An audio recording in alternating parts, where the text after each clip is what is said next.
commande de recruteur qui sait faire son métier, on devient des vrais business partners qui sont incontournables pour le business et qu'on vient consulter avant de gagner un client, avant de structurer une équipe différemment.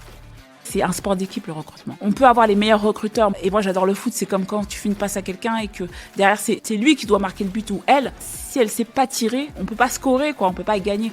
En fait, c'est une victoire collective. Peu importe qu'on travaille 1 an, 2 ans, 10 ans ensemble, le jour où on se quitte, en fait, tu es employable, tu es crédible sur le marché. Et il n'y a personne qui peut te concurrencer.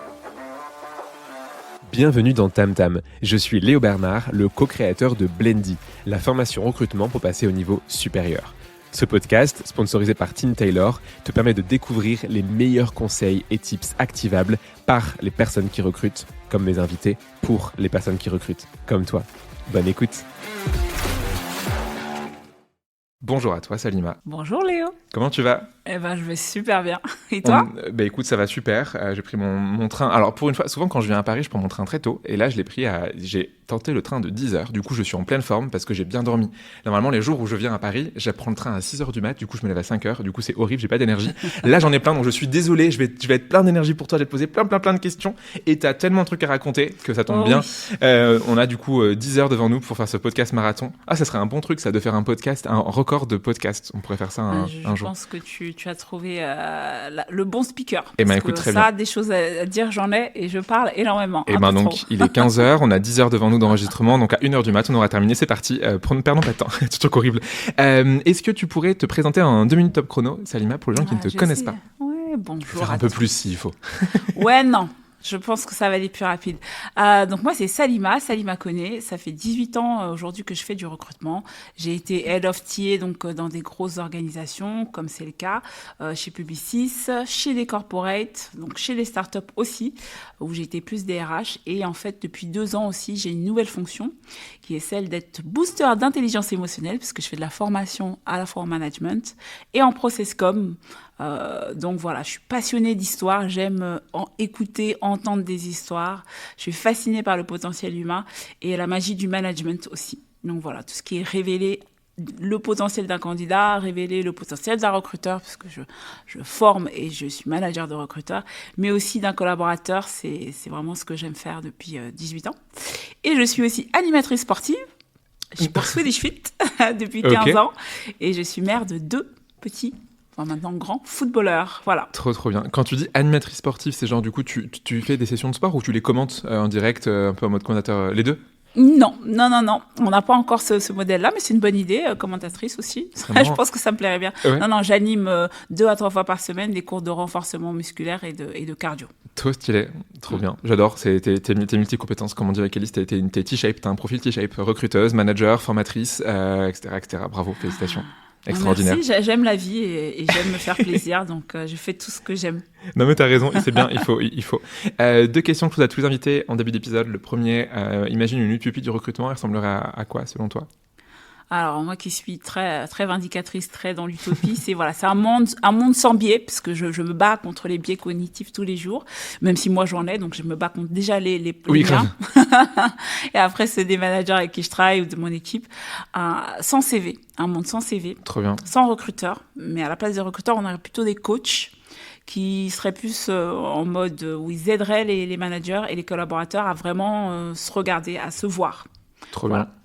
Un monde dans lequel seul le potentiel, parce que c'est ce qui m'intéresse, le potentiel humain, compte. Voilà. Et la soif d'apprendre aussi, parce que on apprend tous les jours et on veut, en tout cas, les gens aspirent souvent à être la meilleure version d'eux-mêmes.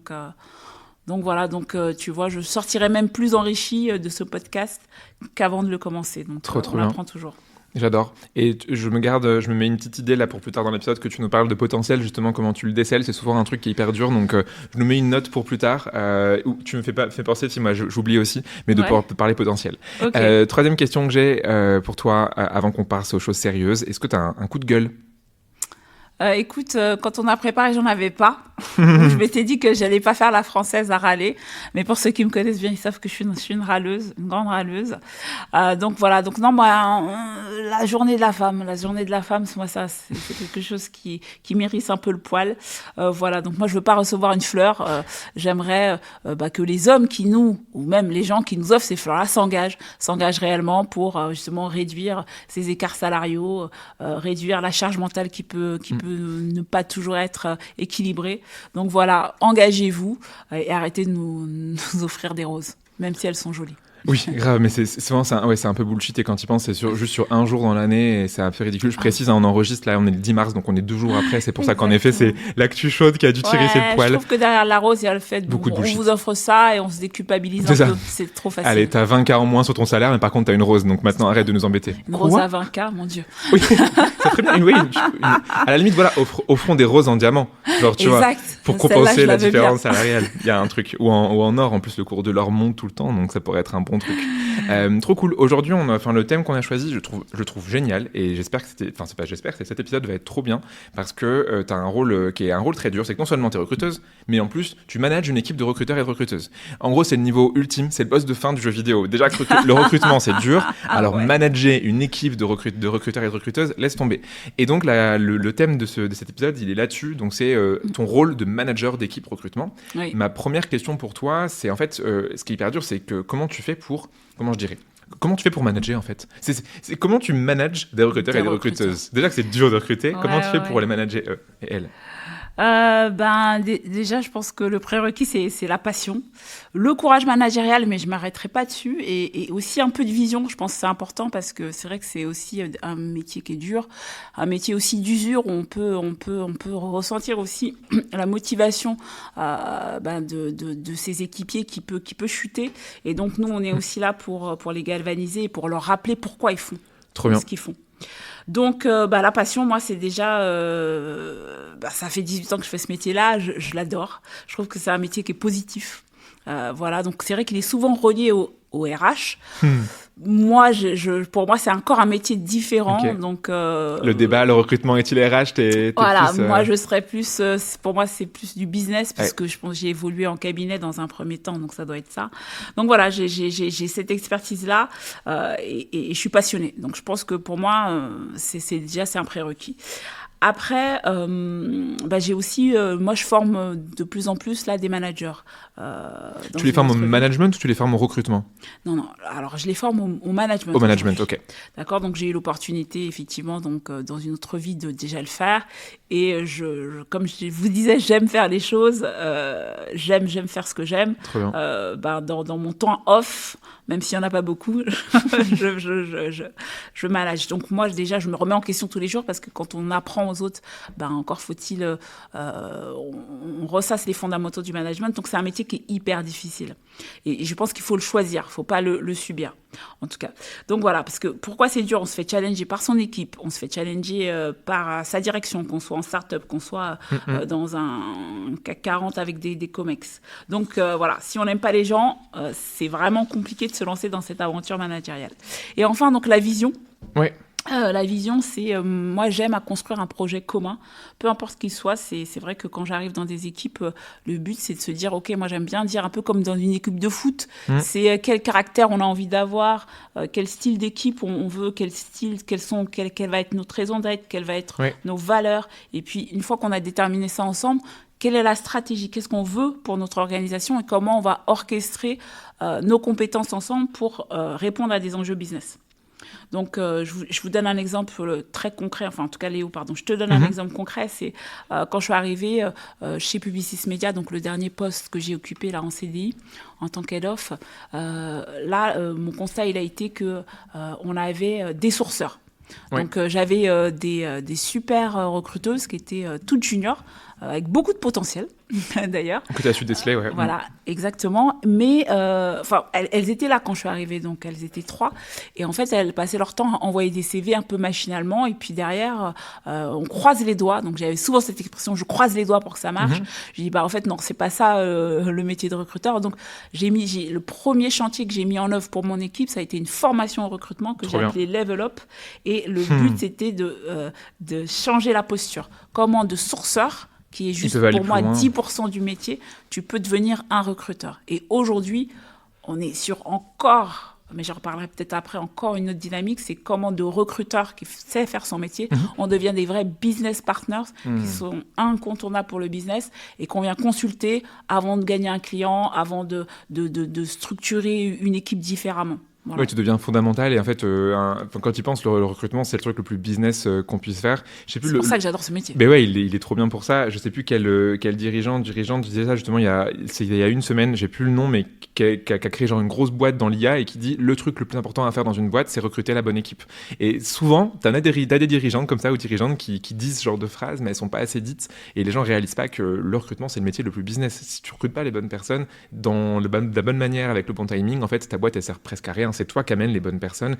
Et donc, si c'est bien fait avec business, ce job, il est juste incroyable. Ouais. J'ai une question pour toi. Là, tu disais, t'es arrivé, t'as pris confiance dans l'équipe, tu les as mis sourceurs, puis recruteurs, puis business partner.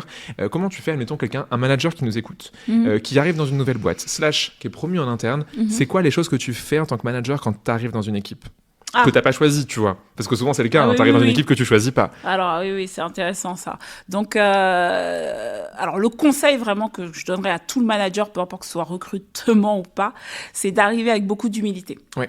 Beaucoup d'humilité. Donc souvent quand on arrive en tant que manager, on est galvanisé, on a son énergie, on a fait des choses avant, on pense qu'elles sont duplicables. Des fois elles le sont. Mais il faut prendre le temps de savoir si elles le sont ou pas. Donc, beaucoup d'humilité. Moi, mon dernier poste, quand je suis revenue chez Publicis Media, j'avais déjà été freelance pour eux. J'avais déjà travaillé pour une entité après, pour Starcom en tant que culture manager. Mais je suis arrivée, tout le monde, enfin, je veux dire, peut-être 30-40% de la boîte me connaissait. Mais je suis arrivée vraiment sur la pointe des pieds. Et ça a même surpris quelques membres du COMEX qui me connaissaient en me disant « Mais t'étais beaucoup plus tout feu, tout flamme. » Qu'est-ce qui t'arrive ? Exactement. Et j'ai dit « Bah non, en fait, là, j'arrive. J'ai une équipe, elle est déjà constituée, elles ont leurs habitudes, elles ont déjà fourni un travail de qualité. » Mon but, c'est peut-être d'industrialiser les choses et de les faire monter en compétences. Mais voilà, donc beaucoup d'humilité et de se dire, au début, on observe, on prend des notes, on fait quelques ajustements, mais pas de changement drastique. Et en fait, c'est vraiment pas un sprint. La prise de poste, c'est un marathon. Donc, arriver, observer, comprendre qui fait quoi, prendre ses notes. Et après, lors du rapport d'étonnement, lors de la roadmap, effectivement, là, on peut changer de posture et être un peu plus directif.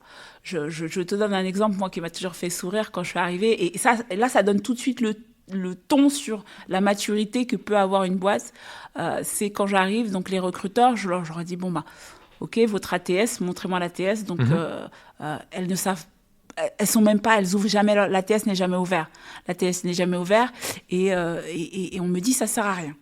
Un ATS me sert à rien. J'ai mes Excel, j'ai mes fichiers, j'envoie mes CV. OK, très bien. Donc là, je dis, OK, bon, quand même, je montre que je suis vraiment pas d'accord, mais je dis rien pour l'instant.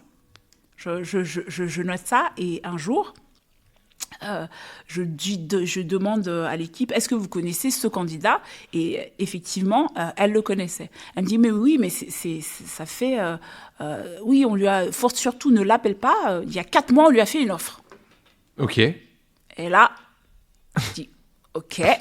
Je lui dis, donc tu vois, si tu avais noté les choses dans l'ATS, ben ça, moi, je l'aurais su. Parce que là, si, comme ça, ouvertement, j'ouvre pas la bouche et je vous pose pas la question, ou alors que toi, tu es juste en télétravail ce jour-là, j'appelle le candidat, et là, en termes d'expérience candidat ou en termes de risque réputationnel, c'est vraiment très moyen. Ok, ouais, donc tu aides à utiliser les outils qu'ils ont à disposition et en fait, tu parlais tout à l'heure de posture, c'est un peu ça, tu vois, là, la posture, c'est ta posture business. Réaliser, ok, quel est l'historique, et en fait, tu as 2 erreurs. 1, c'est de pas s'en rendre compte au quotidien, et 2, c'est de pas prendre de notes et d'avoir en fait de suivi et d'historique. Après, tu as plein de boîtes, pour le coup, pas d'ATS, et là, laisse tomber pour le faire, mais quand on a un, en effet, ça doit être ta priorité. C'est comme un CRM, tu vois. La règle de base quand t'es commercial, c'est genre ton CRM, il est à jour, il est bien rempli en permanence, et il n'y a pas d'excuse à pas remplir son CRM. C'est ton outil de travail, c'est comme comme toute personne, n'importe quel métier, il a son outil de travail. C'est comme nous, aujourd'hui, on a nos LinkedIn recruteurs ouverts tout le temps. Eh ben, aujourd'hui, comme les devs, ils ont 2 écrans pour faire un jeu, bah, nous, on a 2 écrans, un où tu as ton ATS et puis l'autre où tu as tout le reste. Quoi. Où tu as tout le reste, effectivement. Tes 12 000 onglets ouverts LinkedIn quand tu sources. Tu aurais un autre exemple de truc que tu ferais quand tu arrives du coup en tant que manager? Qu'est-ce que tu peux faire d'autre aussi pour gagner ton rôle, entre guillemets, ta légitimité en interne? Ouais. Alors ça, c'est marrant parce que souvent, je me pose la question en tant que manager. Il y a des managers qui ont un leadership très technique. Je pense que c'est important de l'avoir quand tu es manager recruteur. Pourquoi? Parce que donc moi, j'arrive et souvent, je prends des postes. Je prends des postes soit compliqués, soit très haut placés. Je pense qu'il y a quand même une démonstration, on ne va pas se mentir, c'est des métiers techniques. Hein. Pour moi, le recrutement, c'est un métier technique. Donc, démontrer aussi, le but, ce n'est pas de montrer que je suis la meilleure, mais démontrer que sur certains recrutements stratégiques, je sais les mener correctement, je sais faire la différence assez rapidement. Voilà, c'est un métier que je sais faire. Donc, c'est aussi comme ça qu'on gagne la confiance, de l'équipe. Mon manager sait faire. C'est pas le cas et c'est pas vrai pour tous les métiers. C'est pas indispensable pour tous les métiers, mais sur celui-là, je pense que c'est aidant. C'est dur en tout cas d'avoir de la légitimité. Sinon, tu vois, moi, je pense que c'est le cas pour toi, mais j'ai beaucoup reporté des fois en tant que recruteur à des DRH qui n'avaient pas la compétence recrutement. Et inversement, j'en ai eu qui avaient été recruteuses avant et donc qui savaient faire. Mais il y a rien de pire quand t'as tes boss qui comprennent pas ton métier. Allez, ils peuvent, en effet, comme tu dis, c'est pas grave d'être meilleur que tes managers. Par contre, faut que tu comprennes leur job, faut que t'aies la même passion qu'eux, sinon ils seront jamais légitimes. Ça, c'est clair. Ça va être très, très difficile de manager. Ça va être très difficile aussi de lever la barre de l'exigence. C'est ça. De monitorer une performance quand c'est pas compris. Donc, je prends des jobs clés, je les close. Et le but, encore une fois, c'est pas de montrer que la meilleure. Et en plus, ça me permet de comprendre aussi l'environnement, de comprendre quelles vont être les difficultés que l'équipe auquel se confronte. Et ça me permet aussi de tout de suite gagner une légitimité auprès des COMEX, des CODIR. Et bien. Le jour où j'arrive avec des plans d'action, parce qu'il y a souvent aussi du change à faire, du change management, ça me permet aussi d'avoir des gens qui sont open et qui se disent tiens, elle m'a quand même dégoté 2-3 bons candidats, je pense que je peux lui faire confiance et je pense que je vais écouter ce qu'elle a à nous dire. Voilà. Et t'as un côté aussi, genre, je descends dans l'arène, tu vois, t'as beaucoup de managers des fois qui refusent de faire ça et qui ne veulent pas faire des tâches, entre guillemets, des petites tâches ingrates. Des fois, on se dit c'est des tâches ingrates, c'est ce qui est horrible quand ils pensent. Mais du coup, quand tu fais ça, tu montres que t'es prêt à te battre avec tes recruteurs et tes recruteuses. Exactement. Et ça, c'est génial. Ouais, on est dans le même bateau et c'est ça, c'est quand je parlais de construire une vision, quand je parlais du why, pourquoi on fait ça, tous les projets qu'on a, nous, on les a toujours orchestrés en musique. On a commencé par Level Up, après on a eu Unstoppable, après on a eu Push Into the Limit et cette année, on a commencé avec The Wall of Fame. Et voilà, c'est ça aussi, c'est se dire, je fais pas que de parler, je vis les choses avec vous.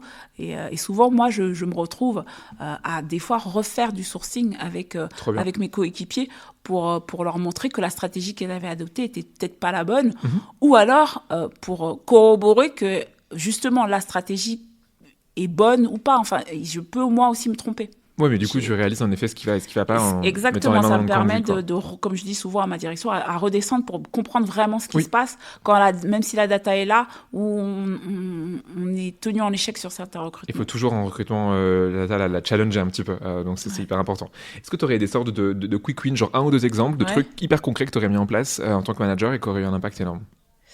2 choses. Une qui va te plaire, mais j'en ai déjà parlé, de la formation, bien sûr. C'est clé. C'est pour ça que je vous dis que les 3 premiers mois où il faut pas arriver en disant au bout de 2 semaines, voilà, ça va pas, faut qu'on change ça. Il faut bien regarder ce qui se passe, faut étudier aussi sa data, je vais revenir là-dessus. Mais formation recrutement, donc moi j'ai eu la chance de travailler en cabinet, d'être exposée à des best practices et de former beaucoup de recruteurs, donc j'ai su le faire moi-même. Mais je n'exclus pas, et c'est d'ailleurs comme ça qu'on se connaît, j'ai jamais exclu aussi le fait de passer par un cabinet extérieur, parce que je pense que alors il y a 2 choses, cabinet extérieur, parce que c'est toujours aussi, ça donne une ouverture aux recruteurs en se disant, c'est pas que juste ma boss qui me dit de faire ça pour que je lui fasse plaisir pour remplir nos objectifs. Il y a un côté, ça permet d'ouvrir les chakras. Nous, on a travaillé avec Charlène de Talent Catcher qui est venue c'est le premier truc, la première formation que j'ai signée, c'était celle-là d'ailleurs. Je crois que je suis l'une de ses premières clientes. Voilà. Et mais voilà, là, c'était vraiment pour LinkedIn et j'ai vu le bénéfice que ça a eu. Donc, la formation interne que j'ai appelée Level Up, Et donc là, maintenant que ça fait 2-3 ans effectivement que je travaille avec l'équipe, l'idée ce serait de repartir justement avec d'autres personnes sur voilà donc et c'est le projet en tout cas qui est pour l'instant qui est dans le pipe, de pouvoir se reformer avec des acteurs extérieurs pour voir autre chose et pour challenger nos propres pratiques en fait. Donc ton quick win numéro 1, l'information, et en plus tu vois là, ce que tu dis c'est important, c'est d'abord de commencer en interne. Moi j'ai des clients des fois que j'ai où nous on arrive, on les forme et je me dis tu vois ça fait des fois 5-6 ans que l'équipe est en place et des fois ils n'ont pas forcément même de partage de pratiques entre eux. Rien que ça peut déjà suffire des fois à commencer. Enfin, la formation, c'est très bien d'en faire. Je vais pas évidemment dire que c'est pas bien de se former avec un organisme externe, mais genre un truc déjà pour commencer quand on n'a pas le budget ou quand c'est pas le bon moment, c'est juste partager les pratiques autour. T'as plein d'équipes de recruteurs. Moi, tu vois, souvent je leur dis, vous n'êtes pas des équipes, vous êtes des ensembles d'individus qui bossaient ensemble. Et t'as un peu des fois cette logique où chacun est dans sa galère parce que t'as pas les mêmes jobs, pas les mêmes BU, pas les mêmes outils, et du coup il y a peu de partage d'XP. Et rien que ça, c'est hyper bien au niveau zéro de la formation, tu vois, genre mettez-vous autour d'une table et partagez vos manières de sourcer, partagez vos manières de faire des annonces, partagez vos postures par rapport à vos managers, et comme tu le dis, c'est la base de commencer déjà en interne de faire ça débloque plein de trucs, et après tu sais là où tu vas aller plus loin. Et même c'est comme ça que d'ailleurs sur mon dernier poste, dans les années, j'ai pu aussi leur faire embrasser aussi ce rôle de formateur. Aux plus seniors et même des fois aux juniors. Moi, j'ai des alternants. L'alternant, il est piqué par l'IA et en fait, c'est devenu un super sourceur grâce à ça parce qu'il s'intéresse. Et ça a été le premier. Je lui ai dit tiens, Mohamed, viens t'asseoir à côté de moi et forme-nous quoi. Donc on apprend de tout le monde. Trop bien. Et ça, c'est bien. Et effectivement, ça permet de mettre une solidarité aussi dans l'équipe. On se dit, il n'y a pas de niveau. Il y a que, comme tu l'as dit, il y a que plein de compétences à partager. Et qu'est-ce que tu fais que moi je fais pas bien. Le deuxième quick wins aussi, et celui-là il est important pour moi parce que j'ai souvent, en tant que recruteur, longtemps fui la data. C'est vraiment comme tout le monde. Hein. Oui, mais je vous expliquerai pourquoi.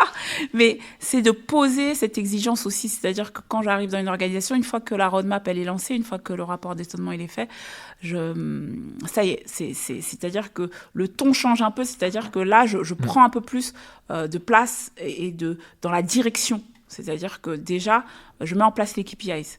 Donc ça, c'est très important pour moi parce que en fait, je vous donne un exemple, comme ça vous allez comprendre tout de suite. Quand sur mon dernier poste, quand j'arrive, on me dit on n'a pas assez de CV. En sachant que les médias, c'est un écosystème qui est quand même assez serré. On n'a pas assez de CV. Donc j'entends ça, je prends le poste, j'entends ça pendant 3 mois. Et en fait, plus je creuse et plus je vois qu'en fait, c'est pas une histoire de CV. C'est une histoire d'attrition. C'est-à-dire qu'il y a beaucoup de candidats pendant le process de recrutement qui s'en vont. Alors pour différentes raisons. Donc, qu'on commence de plus en plus à analyser, que ce soit du salaire, que ce soit le fait que, peu importe les politiques de remote, enfin, il y a pléthore de raisons. Donc, la no-go analysis aussi, elle est intéressante, de savoir pourquoi les candidats ne vont pas au bout du process. Et après, avec des taux de closing très, très faibles. Donc, en fait, là, le fait de pouvoir mettre la data en place et surtout de se concentrer, pour moi, c'est la clé, c'est sur le funnel d'acquisition de nos candidats. Ça nous permet tout de suite dans l'audit de savoir où est le problème. Et pas juste, c'est pas que je fais pas confiance aux managers, c'est une perception qu'ils ont pas assez de CV. Mais en fait, avant de travailler sur le top of funnel, si déjà les candidats qu'on avait, on travaillait mieux l'expérience candidat, on était plus rapide dans l'exécution du recrutement, on avait des vrais scorecards qui ne permettent pas aux candidats d'avoir toujours l'impression de se répéter durant le process. Allez-y, et finalement, au bout du process, on a tous les mêmes informations, on n'est pas capable de les croiser pour prendre une décision éclairée sur le candidat. Et on finit par postponer, et donc on perd les candidats, voilà. Et donc finalement, non, je dis, moi je ne vais pas travailler sur le top of funnel. Bien sûr que on va recruter une équipe, ils seront formés, donc vous aurez plus de CV, mais ça c'est juste la conséquence. Mais en vrai, on va travailler, et c'est là que la formation des hiring managers, elle est aussi fondamentale. Et je le dis tout le temps, et j'ai tout le temps dit moi au DRH avec qui je pouvais travailler, c'est un sport d'équipe le recrutement, en vrai. 100%. On peut avoir les meilleurs recruteurs. Moi, je peux m'estampiller être la meilleure recruteuse du monde.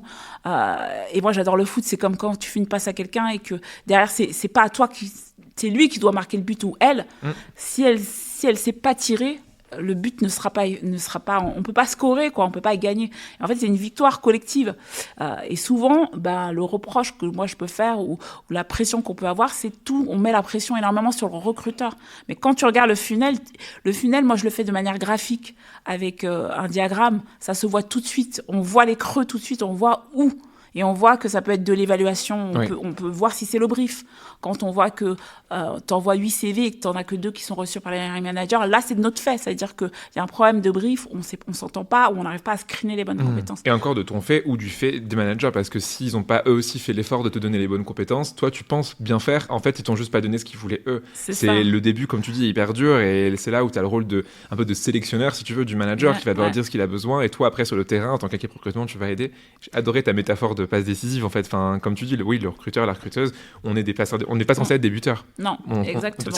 C'est même, j'aurais envie de dire, on peut même pas le faire par définition. Exactement. Sauf quand tu recrutes pour ta propre équipe. Quand tu es manager de recruteur et de recruteuse, tu recrutes pour toi. Exactement. C'est la seule exception. Le reste du temps, t'aides les gens, tu leur donnes un caviar. Non, on n'est pas décisionnaire. Non, on est là. Ouf, hein. C'est pour ça que la dimension de coaching, elle est importante, parce qu'on n'est pas décisionnaire. On est là. Et c'est pour ça que tout à l'heure, quand tu me parlais du monde de l'utopie, c'est en fait, il y a deux candidats, enfin, il y a deux parties, le candidat et effectivement le manager. Oui. Et souvent, sans le recruteur, il se voit, mais comme avec un voile, il se voit pas vraiment. Et je pense que notre travail, c'est de lever le voile pour faire en sorte que l'évidence soit là-bas.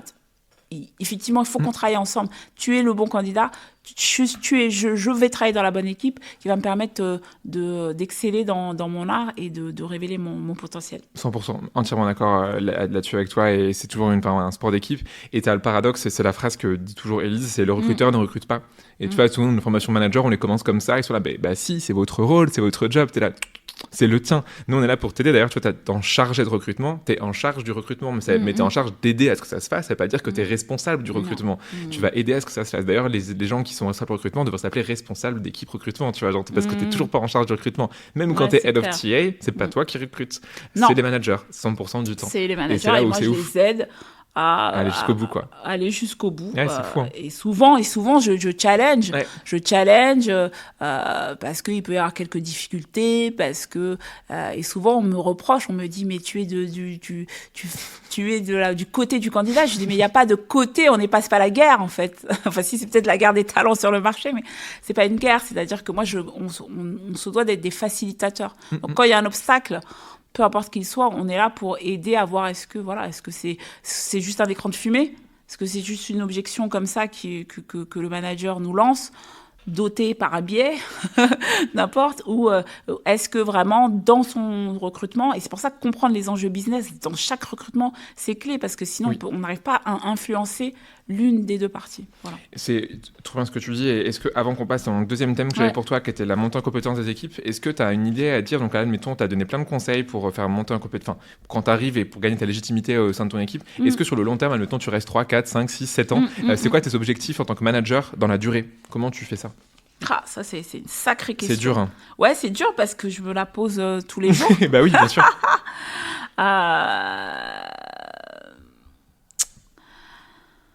En fait, il faut rester constant. On va revenir sur les équipes, mais c'est-à-dire qu'une fois qu'on commence à parler de la data, une fois qu'on commence à parler des funnels d'acquisition, sur le long terme, et ça, on en reparlera peut-être tout à l'heure, mais c'est-à-dire que moi, je me fie, par exemple, si c'est les recruteurs, j'ai un référentiel de compétences avec des skills. Et l'idée, c'est de monter le curseur à chaque fois. Sur chaque skills, que ce soit des skills métiers ou que ce soit des soft skills qui sont importants, comme l'écoute active. On dirait, comment tu écoutes l'écoute active? Moi, des fois, je me retrouve à coacher, j'écoute souvent, je me mets à côté de... Mais ils se réalisent même pas que je suis en train de les écouter sur le nombre de relances qu'ils font, et vraiment s'ils sont en écoute active. Et des fois, on se fait des lunch and learn comme ça, sur des focus clés qui sont des soft skills pour pouvoir être sûr que... et c'est juste, se remémorer. Sur le business, je pense que il faut toujours montrer patte blanche, il faut montrer comment on a fait évoluer les taux. Le taux d'engagement, le taux d'attrition, le taux de closing. Nous, sur mon dernier poste chez Publicis, on est passé de 35% pour des compétences hyper techniques niches de closing à plus de 70%, maintenant à 80%. Donc, c'est montrer que toutes les initiatives qui sont mises en place, quand on demande un truc où on se dit oh là là mais attends, c'est pas mon métier, quand je demande au manager de faire du shadow sourcing, au recruteur d'aller voir et de dire au manager d'ouvrir son LinkedIn, de voir à qui ils sont connectés, de pouvoir avoir accès à ces gens-là, et le cas échéant, quand nous on n'a pas de retour, je demande d'écrire des templates et qui partent du manager. Mais là, ils me se disent, elle veut nous faire son travail, c'est pas mon possible. job. Bah si, c'est ton job. Parce qu'il y a une stat qui dit que, le manager qui écrit à ses pairs va avoir 30% de retour en plus que nous. Donc, même si on est crédible, et moi-même, je le vois par rapport à des recruteurs, quand je prends des postes, rien que le fait d'avoir head of TA, déjà, les gens répondent plus vite, plus souvent. Donc, j'ai un taux de retour qui est plus important. Donc, c'est pour ça que des fois, je fais, moi, du propre sourcing pour mes équipes. Donc, l'idée, c'est de rester constant. Toujours rester. Alors, c'est souvent avec la data, il y a un truc où on va tout suranalyser, analyser. Moi, je pense qu'il faut rester sur le funnel, la no-go analysis, le time to hire, le time to fill, rester et toujours communiquer sur la progression. Voilà. Et après, l'idée, de toute façon, c'est que les managers, ils aient quasiment plus besoin de nous. Souvent, moi, j'ai des challenges quand ils arrivent en brief, c'est OK, je leur demande, t'as combien de CV ? Il rigole, il me fait comment ça, combien de CV j'ai ? Je lui dis, c'est toi l'expert du marché. Je lui dis, moi, je peux t'aider à closer ces gens-là, mais tu as le droit aussi d'arriver avec du sourcing. Bien sûr. Et souvent, c'est les meilleurs hiring managers. Ils l'ont compris, on voit tout de suite, c'est les bons managers, ils savent. Et tu vois, même des fois, ils se moquent de toi. Moi, je me souviens, j'avais un manager qui s'appelait Julius, qui était basé en Allemagne, qui était mon directeur commercial là-bas. Et en fait, je lui avais appris à sourcer, genre juste vite fait pour qu'il soit autonome. Et en fait, c'est lui, les lundis matins, il était là, alors Léo, moi j'en ai sourcé 15, t'en as sourcé que 5. Et t'étais là, genre, et il était là, c'est qui le meilleur en sourceur ? C'est moi. Et ça le faisait marrer, c'était un commercial. Donc lui, ce qu'il aimait, c'est la compétition. Et du coup, tous les lundis matins, il se moquait de moi parce qu'il avait sourcé plus de profils. Je me dis, mais Julius, moi j'ai 25 rôles, t'en as qu'un, toi, à faire. Donc forcément, c'est pas la même chose. Et du coup, c'était rigolo. Et c'est génial. Et en fait, ils ont compris que c'était eux qui avaient la clé. Et ça prend beaucoup de temps, mais ça marche. J'aimerais revenir sur un truc que tu me disais. Donc là, dans la partie montée en compétence des équipes, c'est son rôle, en effet, en tant que manager. Peu importe que tu manages des comptables, que tu manages des artistes, je sais pas, qui font du trapèze au cirque, j'en sais rien. Ton but, c'est de faire monter les gens en compétences. Quand tu es manager d'équipe recrutement, tu me parlais, tu avais un référentiel de compétences où tu faisais monter les gens en compétences. C'est quoi ça ? Comment ça marche ? Comment tu fais pour rendre les gens justement plus compétents via ce référentiel dont tu me parlais ? Alors, il y a plusieurs choses. Il y a ce référentiel qui est une base. Effectivement, ce référentiel, je l'ai écrit avec moi, mes attentes. C'est vrai que quand j'arrive dans des équipes, je dis, moi, je vise l'excellence. C'est ma promesse managériale. Ma promesse managériale à mes équipes, elle est, on va travailler ensemble, on va bien s'amuser, on va rire, parce que j'adore rigoler, on va écouter de la musique, ça va être cool. Par contre, mes exigences, elles sont très, très hautes. C'est-à-dire que une fois que peu importe qu'on travaille 1 an, 2 ans, 10 ans ensemble, le jour où on se quitte, en fait, t'es employable, t'es crédible sur le marché. Oui. Et il n'y a personne qui peut te concurrencer, ou en tout cas, tu pourras toujours apprendre, parce qu'il y a toujours à apprendre, il y a beaucoup d'outils qui sortent, il y a énormément... Mais la base, les basiques sont maîtrisés. Maîtrisés plus que maîtrisés, ils sont maîtrisés à l'excellence. Donc déjà, quand tu pars avec cette promesse-là, les équipes, elles te regardent, oulala, mais qui vient d'arriver ? Mais on fait ça en douceur. Et donc, je leur montre, je dis, voilà les compétences. Comme ça, en fait, il n'y a pas de secret. Il y a un niveau 1, un niveau 2, un niveau 3. Il y a 3 items, il y a les hard skills, toute la maîtrise, effectivement, du sourcing jusqu'au closing, pré-closing, etc. Et après, il y a toutes les qualités intrinsèques, toutes les soft skills qui, je pense, et à chaque niveau, voilà. Il y a aussi tout sur la data. Qu'est-ce que je vais attendre d'un junior jusqu'à un senior, qui a un scope qui est autonome. Il peut avoir un scope France ou un scope inter, c'est encore plus challengeant quand c'est un scope inter. Et enfin, les valeurs. Les valeurs de notre projet. D'accord ? Comment tu as incarné les valeurs de l'équipe au day-to-day, au sein de l'équipe, mais aussi comment tu as, comment tu as étendu ces valeurs-là aussi dans l'organisation, comment tu travailles avec tes hiring managers. Donc tout ça, ils le savent. Et donc, tout ça, c'est bien de le poser. Mais maintenant, il faut le suivre. Et comment tu matérialises tout ça ? Enfin, ça ressemble à quoi ? C'est un fichier Excel ? C'est un PowerPoint ? J'ai rien de... Voilà. J'ai rien de... c'est très clair. Et ce qui est cool dans ce que tu dis, c'est que... Oui, et à chaque boîte, en fait, l'avantage, c'est que hard skills, soft skills, ça ne changera pas. Après, par contre, le côté culturel, ça va être différent en fonction des entreprises. Si tu recrutes, je ne sais pas, dans le monde de la jardinerie, du BTP ou chez Publicis Media, tu n'auras pas les mêmes attentes, du coup, et les cultures de recrutement vont être différentes. Même au sein de la même entreprise, de BU différentes n'auront pas les mêmes. Tu vois, nous, c'est un concurrent, on a eu Havas en client, et du coup, chaque entité d'Havas, chaque BU, je pense que c'est pareil chez Publicis, chaque BU est différente. Parce que c'est beaucoup de rachats successifs, et donc ils ont un mode de fonctionnement qui n'est pas le même. Et donc là-dessus, en effet, ta culture culture, elle est forcément différente. Il y a des modes de fonctionnement qui sont pas les mêmes, il y a des maturités, parce que tu parlais des managers qui ont tout compris, pour moi, qui sont déjà, qui arrivent avec 2-3 CV et qui arrivent en mode coachez-moi pour que je puisse recruter les champions, nous, Léo, exactement, Léo ou Salima ou Élise. Voilà. Et puis après, tu as ceux qui disent j'ai donné au recrutement, j'attends les CV, etc., etc. Mais je comprends pas pourquoi on me challenge sur le salaire. Enfin, donc voilà, il y a vraiment cet écart-là. Et c'est dur parce que c'est difficile après en plus d'harmoniser les choses. Et c'est vrai que quand on a un grand groupe, on te demande, et moi j'ai pu pas être très excellente sur ce côté-là, on te demande d'harmoniser les choses. Alors que moi je suis quand même quelqu'un du terrain, je préfère arriver dans justement prendre connaissance des problématiques, de la culture et de mettre... Alors on va jamais révolutionner le recrutement, ça reste les mêmes basiques, mais de mettre aussi l'emphase sur certains points. Voilà, il y en a, c'est des problèmes de closing, il y en a, c'est des problèmes de rapidité du process, il y en a, ils ne savent pas évaluer. Donc, ça nous permet, en fait, de très, très vite avoir de l'impact. Donc, il y a ce référentiel et après, il y a le reste. Il y a le suivi. Le suivi, c'est quoi? C'est-à-dire qu'à partir du moment où on travaille sur ce référentiel, donc moi, je fais un plan d'action. Un plan de développement, personnel. Personnel, individuel. Genre chaque recruteur par rapport à son niveau. Voilà. On a fait la formation de base, on connaît les techniques de base. Après, tout le suivi, il est individuel. Donc, il y a les points individuels où, effectivement, là, on est plus sur la priorisation des jobs, sur ce qu'il y a à faire, sur les difficultés, comment je peux les aider, parce que des fois, il y a un peu de politique aussi à faire. Quel interlocuteur je peux spotter pour décanter des situations. Mais il y a aussi beaucoup, dans les one-one qu'on fait, beaucoup de suivi sur, donne-moi, tiens, un exemple, là, tu as des problèmes de closing, voilà, donne-moi un exemple de type de questionnement que tu as mis en place. Voilà, donc des fois, on se met à faire même des jeux de rôle durant le one-one, c'est drôle. Donc, il y a ça. Et puis, il y a le suivi aussi, plus là, il est plus structurant, que moi, j'appelle appraisal, du trimestre. Donc là, on peut vraiment tacler le plan de développement. Le plan de développement, en général, j'ai toujours 3 points avec... la skills à améliorer, l'objectif, pourquoi, les indicateurs, comment on va pouvoir évaluer derrière et qui peut aider. Parce qu'il n'y a pas que moi qui peut aider. Des fois, quand je le demande, par exemple, à ma senior, écoute, il faut que tu développes ton personal branding.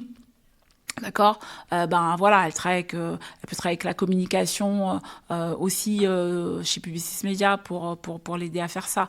Voilà, elle peut commencer elle aussi à être speaker comme ça dans des podcasts. Donc c'est ça. Mais l'idée pour nous, elle est claire, c'est qu'elle puisse être identifiée par les experts du digital comme la boss du recrutement digital, quoi, chez nous. Il y a ça. Et enfin, après, moi, je les pousse toujours à faire des 360 aussi. Parce qu'il n'y a pas que... Entre eux, du coup, entre équipes Non, vraiment des 360 feedbacks au sein de l'organisation. D'accord, donc avec le hiring manager. Exactement. Là, ça montre aussi l'impact que le recruteur peut avoir aussi dans le change management. Donc voilà, je vous donne un exemple. Cette année, je me suis postée, je crois, lors d'une des premières réunions, et j'ai dit à l'une de mes recruteuses, cette année, c'est à vous de jouer. Moi, je vais rien faire. Je vais être qu'un coach. Et je vais vous aider à dérouler votre roadmap. Et j'ai vu dans ses yeux, elle a commencé à paniquer. Elle m'a dit, comment ça, tu vas plus rien faire? Elle me l'a même reproché. Je lui ai dit, non, mais tu as un niveau de maturité où, en fait, on est en train d'affiner. On affine. Et en fait, moi, je peux que t'aider dans où est-ce que tu vas, on parlait de la maturity curve, mais où est-ce que tu veux emmener ton scope? Voilà, c'est ça mon travail à ça. Tu sais recruter. Donc là, c'est plutôt... Et là, c'est... Voilà, avec qui il faut parler, quel type il faut que quel type d'interlocuteur maintenant tu dois adresser aussi pour obtenir des résultats qui sont plus du change management que juste le fait de recruter une personne A pour un poste B, quoi. Voilà. Trop bien. Et c'est un bon lien avec un truc qui est... Alors, je suis désolé, complètement hors sujet, mais quand on a fait la préparation ensemble, tu me parlais... en gros, souvent, quand on... attention, c'est un petit secret que les gens qui nous écoutent, mais quand on prépare un essai de podcast, souvent, en gros, du coup, je vais te faire parler de plein de sujets, et ensuite, moi, mon rôle, qui est hyper dur, c'est de trouver une trame cohérente pour mettre tout ce qu'il y a dedans. Et il y a un truc que tu m'as dit, et qui était trop intéressant, mais que j'ai pas réussi à faire rentrer dans cette trame, donc je te le mets là comme ça, en mode hors sujet. Tu me parlais du concept de supportive recruitment, et tu me dis, c'est marrant, Rassam aussi en parle, et je disais, mais c'est quoi ce truc de supportive recruitment? Est-ce que tu peux me faire une mini parenthèse sur ce truc-là? Bien sûr. Alors, je c'est un truc que tu as inventé ou tu sais, on sait pas. Je me souviens que j'ai lu quelques presses, de la presse là-dessus, et effectivement, j'avais échangé, mais je crois un jour, j'étais au téléphone avec Rassam, un truc qu'on parlait de ça. Alors, c'est quoi? C'est ça le but. C'est en fait souvent, je parlais du facilitateur. Oui. Notre métier, c'est un métier de facilitateur. Donc, le fait de supporter, en fait, on est des coachs. Autant on va coacher le hiring manager, d'accord? Il est dans notre organisation, mais autant on va bien sûr s'intéresser aux candidats. Et le but, c'est de le mettre dans les meilleures dispositions. Tu parlais de potentiel, justement pour que cette personne puisse mettre son potentiel en avant, en 1 heure. D'accord? 1 heure, souvent, allez, il y a 3 entretiens, donc ça fait 3 heures. Ouais. Mais souvent, le premier entretien, il est quand même clé. Et donc, le supportive recruitment, c'est ça, c'est de se dire aujourd'hui, sans donner les questions de la scorecard, c'est pas ça l'idée, mais rien que dire, bah voilà, aujourd'hui, dans ce poste-là, par rapport dans ce poste-là, voici peut-être les 3 grands chantiers qu'on va devoir mener chez Publicis, où j'ai été chez Mobiskill aussi, ou chez Upflow, peu importe. Et donc, tu vas être évalué sur ça. Donc, en fait, rien que le fait de pouvoir alerter, entre guillemets, la personne à ça, c'est ça. Et moi, souvent, j'ai fait des simulations sur des soft skills. Par exemple, quand on dit à quelqu'un, voilà, c'est pas inné. Enfin, nous, on a notre truc, faire des entretiens structurés, répondre avec la méthode STAR, c'est pas inné. Non. Il faut que tu donnes les clés au candidat, sinon il te répond pas. Exactement. C'est de la transparence et de l'honnêteté, quoi. Exactement. Et donc, voilà. Et donc, si on peut effectivement leur donner 2-3 tips pour qu'ils puissent se préparer et sublimer leur candidature quand ils arrivent en entretien, c'est aussi comme ça qu'on gagne. Et moi, il y a des candidats, honnêtement, quand j'étais chez Starcom, il y a une candidate, elle arrive en entretien et elle était très suffisante dans son attitude. Ok. Très suffisante, elle me montrait ses portfolios, etc. Et au bout de 10 minutes, je lui ai dit, en fait, on va stopper. Je lui ai dit, on va stopper. Elle me dit, qu'est-ce qu'il y a? Je lui ai fait, alors... je vais te dire quelque chose. Je vais sortir. Je le prends pas mal. Voilà. Je vais te ramener un verre d'eau. Et en fait, on va recommencer l'entretien. Et donc, je lui ai dit, là, t'es suffisante. Là, tu me prends de haut. Là, on n'est pas dans une communication plus. Comment elle a réagi à ça?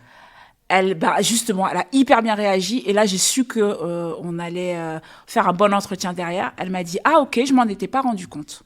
Je veux bien le verre d'eau. Je veux bien que tu sortes quelques minutes et tu reviens. Ok. Et effectivement, et parce que derrière, je savais que si elle se comportait comme ça derrière derrière les hiring managers, en plus c'était un des membres du COMEX qui devait la recruter pour un poste assez important, ça allait pas le faire. Et donc, je me suis, moi, donné la chance de pouvoir vraiment voir si elle avait le potentiel, plutôt que de me dire, oh là là, elle est suffisante, j'en veux pas dans mon organisation. Donc, lui donner tout de suite un feedback. J'ai vu qu'elle était capable d'absorber ce feedback-là et de changer sa posture dans les 40 autres minutes qu'on suivit. Et ça s'est très bien passé. Elle est restée 4 à 5 ans. Ça a été un top performer chez nous. Trop stylé. Donc voilà. Bravo. Et c'est trop cool de donner une deuxième chance. Tu vois, souvent, là, c'est rigolo. Et la semaine dernière, on était en train d'enregistrer avec Elise une formation en ligne dédiée au manager. Et justement, c'était un truc qu'on disait, c'est faut toujours... Si tu as un doute sur un candidat, tu sais, la phrase « Quand tu n'as pas de doute » que je déteste, mais genre tellement, en vrai, non. Quand tu as un doute, du coup, tu te dis « Ok, est-ce qu'il y a un truc qui s'est mal passé? Viens, on donne une seconde chance. » Et moi, je l'ai fait par toute ma carrière. Et à chaque fois, tu as toujours... En fait, la vérité sort quand tu donnes une seconde chance. Soit tu te rends compte que la personne n'est pas du tout coachable. Et du coup, tu as eu raison de douter, mais tu as eu raison aussi de pas la recruter. Et comme tu dis, des fois, tu as des erreurs de parcours. En fait, tu te dis, en fait, non, elle n'avait pas compris les règles. Et donc, je lui explique les règles. Et donc, c'est ça, du coup, le supportive recruitment. Merci pour l'explication. Les règles du jeu. Trop stylé. Voilà, c'est comme quand tu rentres dans une cage de MMA. Bon, c'est un peu violent, mon exemple, mais au moins, tu sais à quoi t'attendre. Frappez vos candidats. Et non, parce que pour certains candidats, c'est ça l'entretien. C'est rentrer dans une cage de MMA, c'est pas confortable. Surtout des profils, des fois, par exemple, des profils commerciaux, on n'a pas dans le cliché, mais genre, il va penser qu'il va devoir se battre. Alors que non, on n'attend pas ça de toi, en fait. On attend juste que tu sois honnête, transparent, toi aussi, tout comme nous, on peut l'être. Et même, moi, j'ai recruté des commerciaux, pareil, avec soi-disant la joute verbale, etc. Et en fait, ils mettent du sucre sur du sucre sur du sucre. Et en fait, non, là, moi, je veux voir ce que tu as dans le ventre. Je veux voir qui tu es vraiment. Je veux que tu m'ouvres la porte de la transparence. Moi, j'arrive, j'ai beaucoup d'humilité. Moi, je mets beaucoup de réciprocité dans le recrutement. C'est hyper important pour moi. C'est pas, nous, on choisit pas un candidat, on se choisit mutuellement. C'est comme le mariage. Donc, moi, je me montre telle que je suis, entreprise, avec... et des fois, moi, il y a des candidats qui me posent la question, mais c'est quoi la limite? Toi, pourquoi tu travailles dans cet orga versus qu'est-ce que tu n'aimes pas dans cet orga? Et franchement, je suis très souvent très honnête.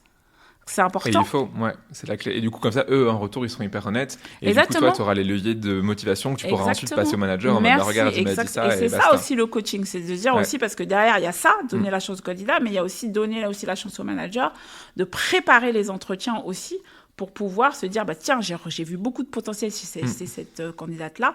Maintenant, voilà ce qu'elle attend de son manager, voilà ce qu'elle aime, voilà ce qu'elle attend de son employeur. Voilà, c'est quelqu'un qui est très engagé sur telle ou telle cause. Donc, si tu vas sur le terrain, je ne sais pas, de l'environnement, fais peut-être attention, ou c'est peut-être quelque chose sur lequel vous vous rejoignez ou pas. Bon, attention quand même au biais là-dessus. mais voilà, c'est comme ça. Hein. Sinon, ça devient difficile. Sinon, on est comme là juste pour remplir notre scorecard avec des critères assez froid et que derrière, on n'encourage pas les candidats et les managers. Je pense qu'il y a beaucoup de recrutements qui ne se seront pas faits. Trop bien. Et Ce serait pas fait. Ouais, je suis à 100% d'accord avec ce que tu dis là et tu m'as donné une excellente transition vers la dernière partie que je voulais aborder avec toi, où tu m'as dit il faut que les gens soient eux-mêmes, il faut qu'ils se montrent tels qu'ils sont vraiment. Ouais. Et tu me disais pendant la préparation de l'épisode que toi, tu avais catégorisé des styles de recruteurs et de recruteuses. Donc, tu as fait une sorte de nomenclature des types de gens qui font du recrutement. C'est quoi, du coup, cette nomenclature? Je sais pas si c'est le bon terme, mais bon. Ouais. Alors, déjà, je m'en amuse beaucoup. Hein. J'ai rien catégorisé. J'ai pas... en fait, moi, comme je te disais en entame, je suis certifiée à la Processcom. Donc, ça, c'est assez nouveau. Ça fait 2 ans. Mais je suis aussi certifiée au DISC. Okay. Donc, le DISC, donc avec les profils donc, dominants, influents, stables et consciencieux. Et c'est vrai que j'aime aussi, moi, donner des clés de coaching comme ça à mes équipes, les former à ce type d'outils, leur faire passer des tests. Et en fait, à travers ces tests qui peuvent être soit pour vraiment repérer son style préférentiel de communication, pouvoir comprendre les moteurs les moteurs ou les freins communicationnels qu'on peut avoir, on fait quand même des métiers de communication, ou alors tout ce qui va être filtre de jugement ou de perception. Donc voilà, et donc c'est vrai que, je leur disais, si on utilise le DISC, bah, le recruteur, il doit être entier, il doit avoir toutes les couleurs, parce que bah, quand on fait un process de recrutement, c'est un process de recrutement, ça convient aussi bah, vous voyez, il y a des recruteurs qui sont très geeks, très analytiques dans leur approche. Beaucoup de sourceurs et de sourceuses, ça. Ouais, ils adorent d'ailleurs le sourcing, ils adorent la data et comprendre leur performance, mais c'est aussi des gens qui sont hyper consciencieux dans le process. Donc, du coup, ça fait aussi des super coachs parce que ils savent baliser les étapes, ils savent anticiper. Ils ont souvent des questions qui sont pointues, qui sont pertinentes au bon moment, dans une espèce de justesse comme ça. Donc voilà, ça c'est plutôt... Donc profil 1, c'est ton recruteur geek. Voilà, le recruteur geek. Le deuxième, c'est plutôt l'empathe, on va dire... Moi, je fais du recrutement pour l'humain. Oui, exactement. Mais vraiment, c'est-à-dire que là, je te donne un exemple au cabinet de recrutement. En cabinet de recrutement, bah, c'est la course au billing. Quand voilà, en plus, on a commencé à des époques où franchement, c'était un peu le Far West. Hein. Mais...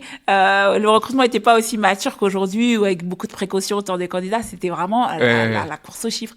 Et donc, moi, j'avais une camarade de jeu qui n'était pas du tout réceptive à ça, mais pas du tout. Et aujourd'hui, d'ailleurs, elle est hypnothérapeute.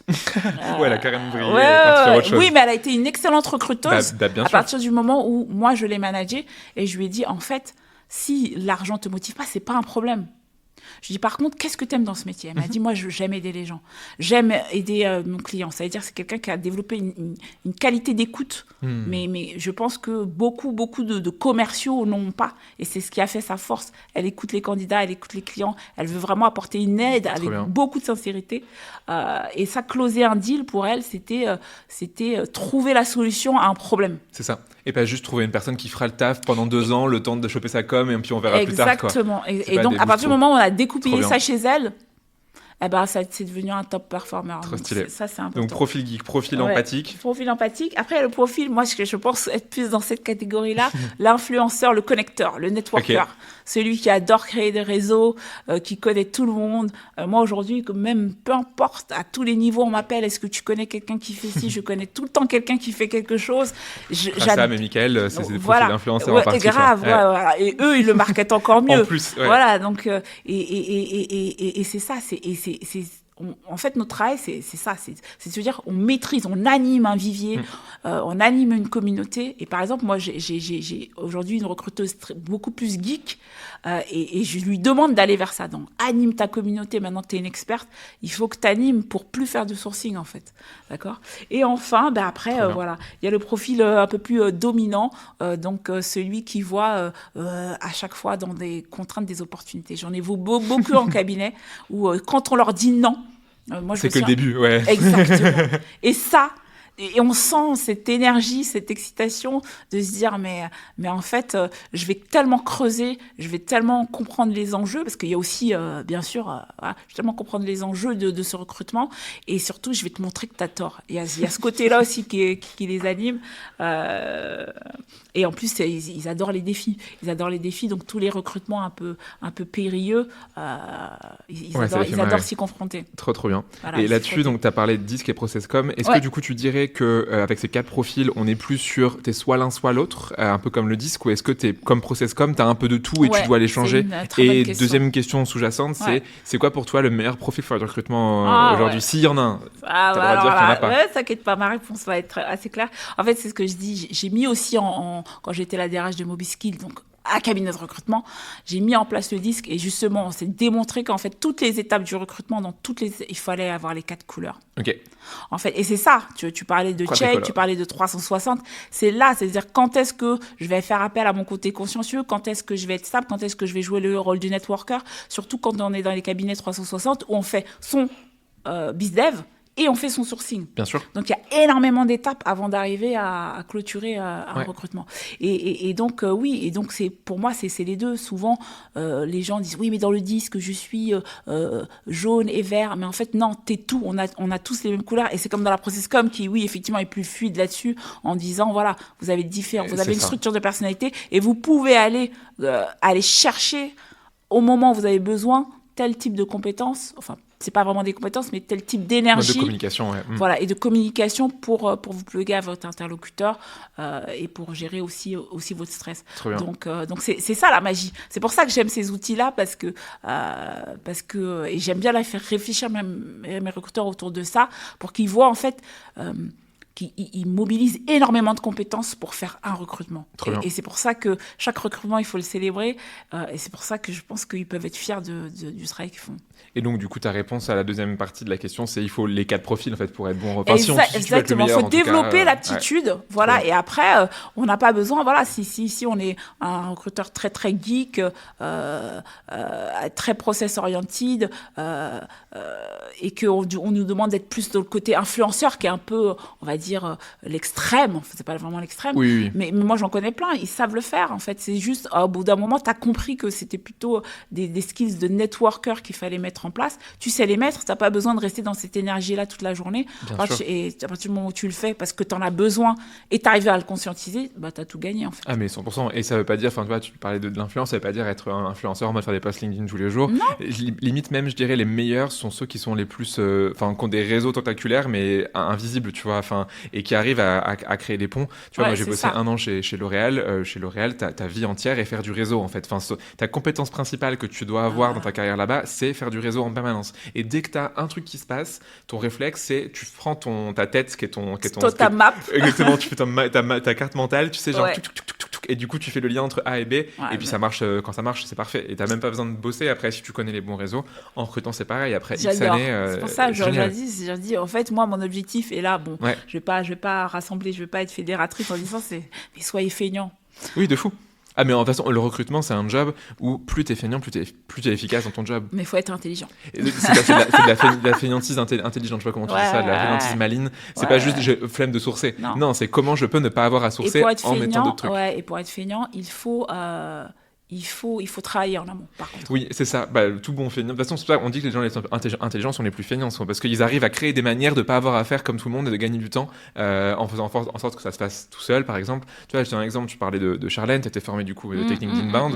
En fait, l'inbound, c'est quoi? C'est juste flemme de faire du sourcing. Je vais créer des méthodes pour que les candidats viennent à moi. Pouf. Et du coup, c'est de la feignantise, mais avec de la stratégie, avec des méthodes, avec une conduite du changement. Et donc, c'est pas juste faire autre chose. C'est faire autre chose avec d'une manière que tu as pensé en amont. Et c'est compliqué. Et ça force à choper des modes de fonctionnement qui sont pas les bons, de créer de nouveaux réseaux neuronaux, j'en sais rien. Bon bref, on part très loin. Mais... Je me recadre. T'as tes 4 profils de recruteurs et de recruteuses. Comment tu fais pour aider les gens? Admettons quelqu'un, tu disais tout à l'heure, moi je suis plutôt, j'en sais rien, un profil geek par exemple.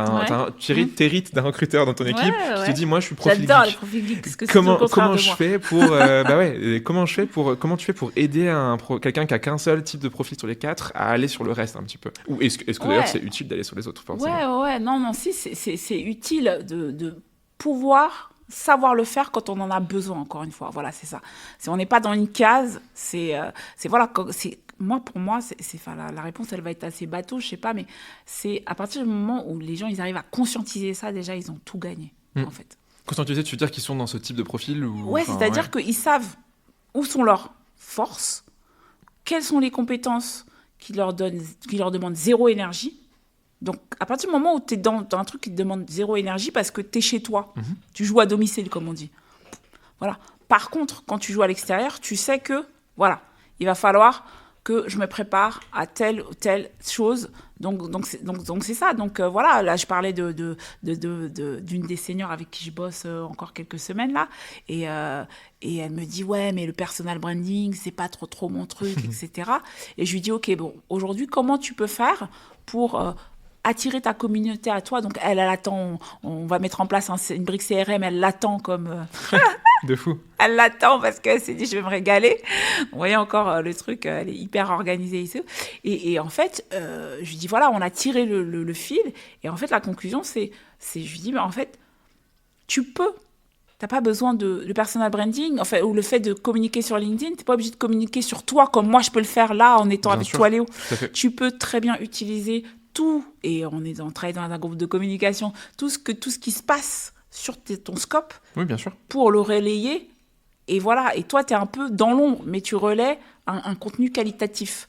Donc, du coup, elle a commencé à créer des campagnes pour faire son nurturing candidat, comme ça. Et donc, du coup, comme c'est quelque chose qui est... Et elle est partie voir la communication, elle a le calendrier, elle sait exactement quand ça va tomber. Et on retombe dans sa zone de confort qui est l'organisation, le fait de programmer les choses à l'avance, le fait d'avoir un calendrier. Et donc là, elle se sent confort.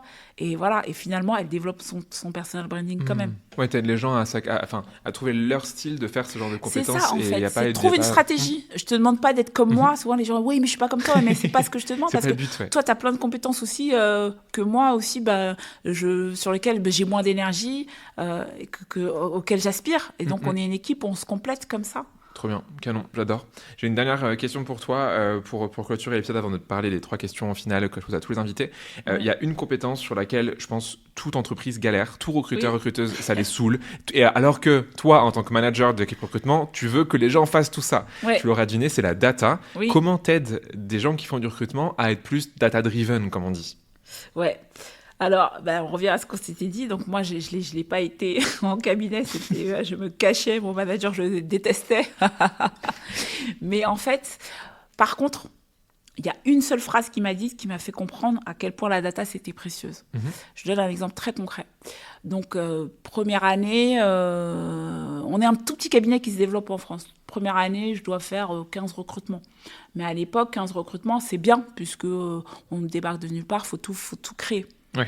Je débarque, je recrute des gens sur SAP, enfin le RP, le truc, je ne sais même pas ce que c'est. Bref. Pas le plus simple. Et la deuxième année, je pense que je fais à peu près peut-être 25 recrutements, quelque chose comme ça à peu près. Sauf que j'ai 50 offres. Et il me dit, lors d'un point global de fin d'année, super, très bonne année, tu vas avoir une promotion. Par contre, comment tu fais l'année prochaine pour faire 35, 40 placements?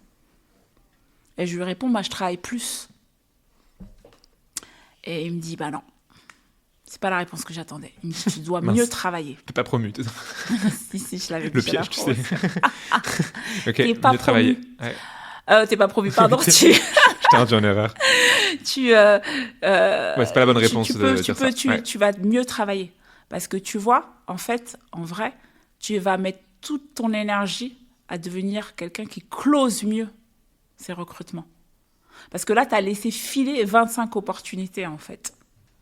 Donc, en travaillant déjà énormément. Donc, tu peux pas déjà travailler Bien plus. sûr, oui, tu vas t'épuiser. Ouais. Exactement. Et donc, ça a été un déclic. Juste ce ratio. Et donc, moi, depuis, je travaille beaucoup avec les ratios. Et effectivement, l'année d'après, j'ai moins travaillé parce que j'étais aussi plus senior. Mais effectivement, j'ai vraiment mis le poids du corps sur toutes mes techniques de closing, de pré-closing. Et tu as atteint les 35 ? Et j'ai fait plus. Wow. J'ai fait plus. Bam. J'ai eu une autre promotion. Trop bien. Mais voilà. Et c'est ça, en fait, tout ça pour dire pourquoi la data, en fait. C'est vrai que quand je suis arrivée chez Publicis, elles étaient assez juniors. J'aurais dit, bon, voilà, j'avais pas de track records. Donc, j'ai dit, OK, on va travailler un peu. Je connais quand même mon métier. Je dis, voilà, vous allez commencer par écrire sans email. Elle ne comprenait pas, en fait, la démarche. Je lui dis, faites-moi confiance pendant 3 mois. Vous allez comprendre. Parce que quand tu n'as pas de data, tu ne peux pas leur parler de ratio, leur expliquer faut que tu aies une quoi base, tout à fait. Exactement la data rend le recruteur intelligent. Et donc feignant, comme on disait tout à l'heure. Et donc voilà, et donc je pense on a une grande responsabilité managériale, c'est vraiment se dire ça. Moi, quand je suis arrivée, elle se dit, ah ça y est, il y a le flic, elle va nous fliquer, etc. Et elle voyait ma réaction quand c'était pas rempli. Je disais, c'est dommage, c'est une opportunité que tu rates de pouvoir comprendre ta performance. Bien sûr. Si tu veux impacter ta performance, il faut d'abord la comprendre. Et c'est ça, en fait. Et donc, c'est pareil. C'est OK, la même chose comme mon manager m'avait dit à l'époque. T'arrives en début de mois, tu as 2 data analysts à trouver. Tu sais qu'il t'en faut 4. Il te faut 4 candidats sérieux pour faire un recrutement. Va chercher les 8 qu'il te faut. Ou alors, travaille encore mieux pour baisser ce ratio-là. Mais voilà. Donc, moi, c'est plutôt pour comprendre l'effort. Tu vois, tu as un objectif à atteindre. Ta data et tes ratios vont te permettre de l'analyser pour comprendre l'effort qu'il y a à fournir. OK. D'accord ? Donc, et pareil, si tu veux faire plus, ça te permet, il y a une espèce d'effet multiplicateur. Plutôt que si tu veux faire plus, c'est comprendre comment tu vas. Vraiment, c'est ça, comment tu influes, comment tu as de l'impact sur ta performance. Comment tu t'en sers, tu vois, souvent, moi, ça m'énerve, ça m'arrive des fois, genre, tu vois, je fais un peu le bad cop en formation, un peu en mode Philippe Etchebest, où je fais ça, genre, attention, je vais vous engueuler. Il y a des entreprises qui, des fois, vont mesurer 10, 20, 30 KPI, mais qui s'en servent pas. En fait, mieux vaut en avoir qu'un seul dont tu te sers, mais qui est à la fois efficace, bien mesuré, avec des vrais data, et donc, du coup, tu te dis, tu l'utilises en permanence, genre, il est toujours là dans ton dashboard, et que d'en avoir, genre, 10 dont tu te sers pas. Et je pense un truc qui joue, tu vois, maintenant, nous, avec Elise, qu'on est à notre compte, en fait, on est devenu encore plus data-driven que quand on était recruteur. Parce que quand tu es à ton compte et qu'en fait, du coup, le business, il rentre que grâce à toi, tu es obsédé par la donnée. Et tu te dis, tiens, je sais pas, j'ai 10 propales en attente, en moyenne, j'en close une sur 2, et donc, du coup, faut que je m'assure d'en avoir 5. Ça te permet de projeter ton CA, etc. C'est hyper intéressant. Et donc, c'est là où, du coup, les recruteurs et recruteuses de CAB ou à leur compte ont un avantage sur les recruteurs internes, c'est qu'ils sont beaucoup plus dans la data, des fois, qu'en interne, parce qu'ils réalisent l'impact direct business que tu vas avoir derrière. Donc, je suis d'accord avec toi à 100%. Mais faut te dire comment j'y arrive, en fait. À quoi ça me sert, cette data? C'est ça, c'est pour ça qu'effectivement, c'est vrai que je vois, moi, la différence entre quand j'ai constitué des équipes. J'aime bien avoir des équipes mixtes avec des gens qui ont travaillé en interne parce que justement, ils ont aussi cette capacité à faire du change que nous, on a moins quand on sort de cabinet où on peut être plus comme ça, brut de pomme. Mais on a aussi cet accès à la data. Et donc, moi, j'ai réduit, j'ai pas 40 000 KPIs à monitorer. J'ai le funnel d'acquisition pour moi. C'est vraiment clé. C'est la base. Ton taux de retour, ton taux d'engagement, les taux de conversion entre l'entretien 2, l'entretien 3, peu importe le type d'entretien que ce soit des business cases, etc., jusqu'à la clôture et jusqu'à, bien sûr, la validation des périodes d'essai. 100%. Ça, c'est le qualitatif aussi. Ah, mais c'est ouf, tout ce qui est ratio, c'est ce qui est le plus fort de toute façon en recrutement. Et après, tu as des chiffres, tu vois, des fois, beaucoup sont là sur le time to hire, etc. Genre, limite, presque, on s'en fiche. Enfin, c'est pas le plus important, en tout cas. Mieux vaut regarder, comme tu dis, tes ratios et voir comment tu peux les améliorer parce que c'est de l'effort gâché, en fait, un mauvais ratio. Et même ton time to hire, pour moi, c'est la conséquence de ce Tout funnel. Parce que si, par exemple, tu as des problématiques de rétention de candidats comme nous, on pouvait avoir chez Publicis, dernière boutique que j'ai fréquentée. Mais en fait, là, tu te dis justement, la mesure à prendre, elle est quoi? Elle est de retravailler le process de recrutement avec les hiring managers. Exactement. Et de se mettre d'accord sur des best practices, des SLA, de la rapidité pour justement améliorer ce taux d'attrition et aller au bout avec plus de candidats. Et justement, si tu as aussi travaillé sur toutes tes techniques de pré-closing, ton taux de closing est plus haut, donc tu recrutes plus. 400% d'accord. Merci pour tout ce que tu as donné comme insight, comme exemple. C'était ouf. Genre, les gens vont apprendre plein de trucs en écoutant l'épisode. Prépare-toi à avoir plein de gens qui t'envoient des messages sur LinkedIn. Je mettrai d'ailleurs ton LinkedIn en description de l'épisode si les gens veulent t'écouter. J'ai 3 questions finales que je pose à tous mes invités dans cette saison 3. La première, c'est tu arrives sur une île déserte de ton choix. Tu choisis où tu veux, n'importe où dans le monde, en termes de zone. Tu peux aller au milieu du Groenland et avoir très froid, ou aller au milieu du Pacifique et avoir très chaud. Tu as juste le droit à un contenu. Ça peut être blog, livre, podcast, série, ce que tu veux. Qu'est-ce que tu prends avec toi? Tu vas être déçu. Non, jamais déçu. Juste en politique, je suis déçu, c'est tout. Eh ben, tu vois, quoi, je prendrais pas. Enfin, si, il y a des trucs que j'aimerais bien prendre, mais quand même, je vais donner cette réponse-là parce que c'est quelque chose qui me tient à cœur. Je partirais avec une carte. Ok. Ouais. Une carte de géographique ou? Une carte d'un jeu. Ok. D'un jeu. Un jeu de cartes. Okay. Je prendrais le jeu de cartes. Ok, trop bien. Je prendrais le jeu de cartes et je sais que dans ce jeu de cartes, il y a une carte que j'avais tendance à mettre en bas de la pile. Ok. Je vais la prendre et je vais la mettre au-dessus de la pile. Et sur cette carte, il y a mon audace et ma résilience. C'est utile, c'était sur une île déserte. C'est ça que je prendrais sur une île déserte. Trop bien. Tu sais pourquoi j'ai cette réponse-là? Parce que j'ai fait un talk sur la confiance en soi, d'ailleurs que je fais à l'IFOCOP demain. Ok. Je travaille avec tonton Karim là-dessus. Trop bien. Et je leur demande aux gens, c'est quoi ton X-Factor? C'est quoi qui te rend unique? Et moi, dans mon parcours de vie, c'est ça. Et j'ai fait même un média ou un pitch de 3 minutes que je vais livrer aux étudiants de l'IFOCOP demain. Trop chouette. Qui parle de ça. Et ça s'appelle Ma dernière carte. Ok, voilà. Trop bien. Donc tu emmènes ta dernière carte. Exactement. Deuxième question pour toi. Est-ce que tu as une personne que tu aimerais entendre derrière le micro du podcast Tam Tam? Ah ouais, je pense que tu connais, à mon avis, tu as dû... je sais pas si je vais... Oui, bah il y a plein de gens qu'on connaît en commun, mais justement, moi, j'aimerais mettre la lumière sur un jeune manager, puisqu'on parle de manager, qui s'appelle Ariles Ziani. Alors, Ariles, pardon, je me souviens plus du nom de ton employeur actuel, mais c'est un ancien docto. Oui, donc j'ai croisé à plein de reprises un mec très chouette. Exactement. Et alors, Ariles, c'est mon coup de cœur, parce que Ariles, en fait, Ariles a travaillé chez Publicis Media. Avec moi. Ariles a été mon premier stagiaire à l'époque où j'étais entrepreneur. Ok, trop marrant. J'étais entrepreneur. Ça n'apparaît pas sur mon LinkedIn, cette entreprise que j'avais créée. Et je me souviens, on avait nos bureaux à Nation et moi, je venais prester à l'époque pour Publicis Media en freelance, en RPO, mais c'était en 2015. Ouais.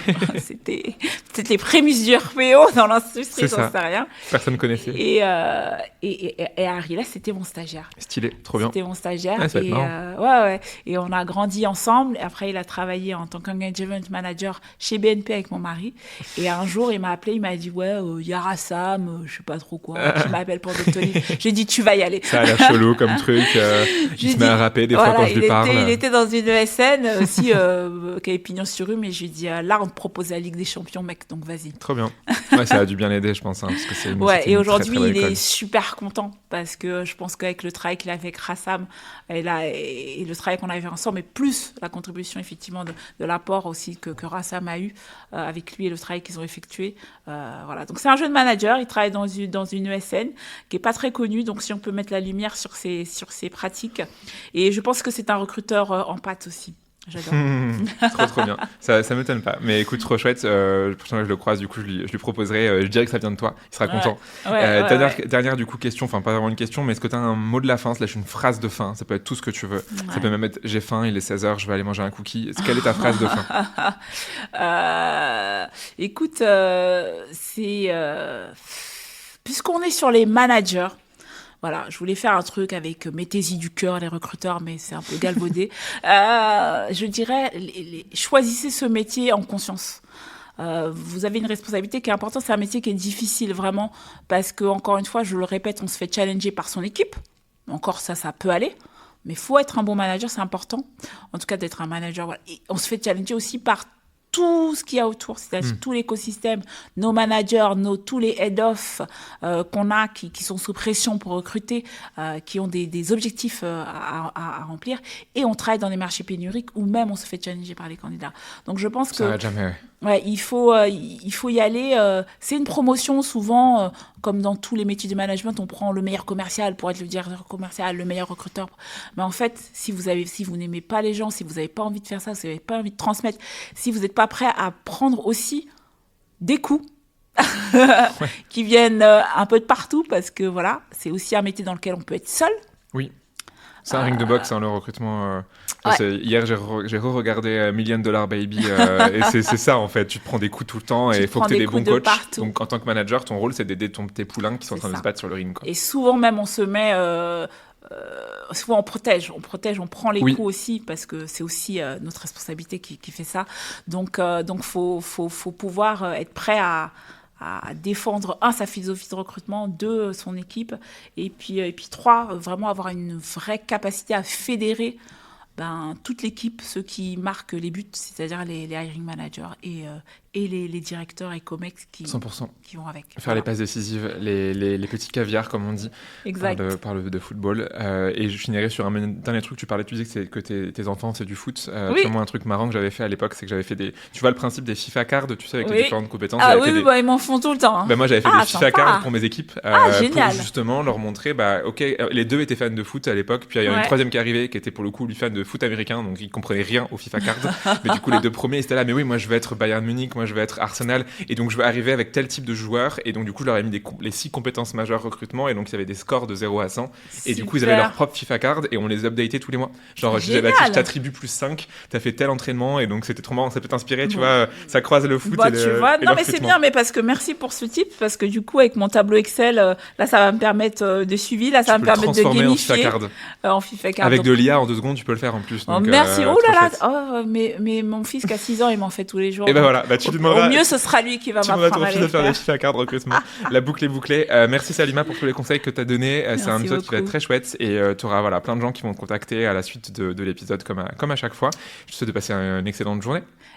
Moi aussi, bonne semaine et puis bon retour après chez toi à Chambéry. Merci, à bientôt. Merci. Bye. Au revoir.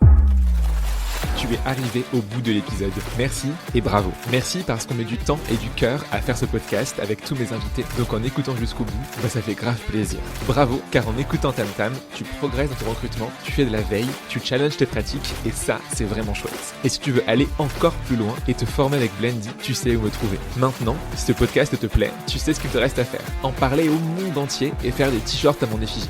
Non, on va pas aller jusque là, mais 3 choses que tu peux faire. Premièrement, aller mettre une bonne note sur Apple Podcast ou Spotify. C'est peut-être un détail pour vous, mais pour moi, ça veut dire beaucoup.